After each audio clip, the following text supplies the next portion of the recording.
इस शर्त को नहीं रखा जा सकता है, रखना व्यवहारिक नहीं है, विधि सम्मत भी नहीं है, कानूनन संभव नहीं है ये शर्त रखना। ये तो भारत के संविधान का अनुच्छेद 16 ये कहता है कि जन्म स्थान और निवास के आधार पर आप किसी उम्मीदवार को अपात्र नहीं कर सकते।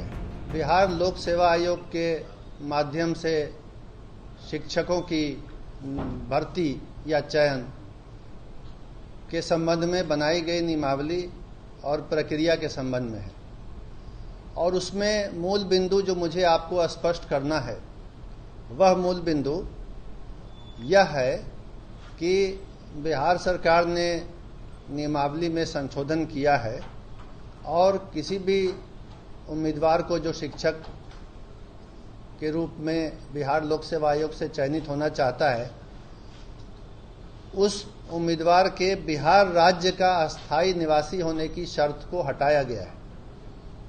ये शर्त नहीं रहेगी कि बिहार राज्य के अस्थायी निवासी ही बिहार लोक सेवा आयोग की परीक्षा में शामिल हो सकते हैं। ये शर्त हटाई गई है। तो ये शर्त क्यों हटाई गई है? इस शर्त को नहीं रखा जा सकता है, रखना व्यवहारिक नहीं है, विधि सम्मत भी नहीं है, कानूनन संभव नहीं है ये शर्त रखना। ये बात समझाने के लिए, बताने के लिए मैंने आप सबको यहाँ बुलाया है। और इसमें सबसे पहले ये समझने की बात है कि भारत का जो संविधान है उसका अनुच्छेद 16 आर्टिकल 16 बिल्कुल स्पष्ट है। आर्टिकल 16 का सब आर्टिकल 2, सब क्लॉज 2, वो ये कहता है, मैं पढ़ के सुना देता हूं।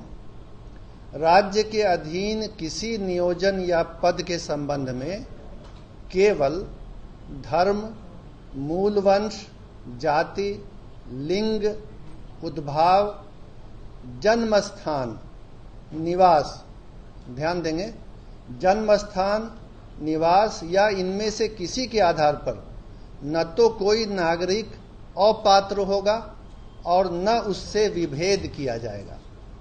तो भारत के संविधान का अनुच्छेद 16 ये कहता है कि जन्म स्थान और निवास के आधार पर आप किसी उम्मीदवार को अपात्र नहीं कर सकते हैं।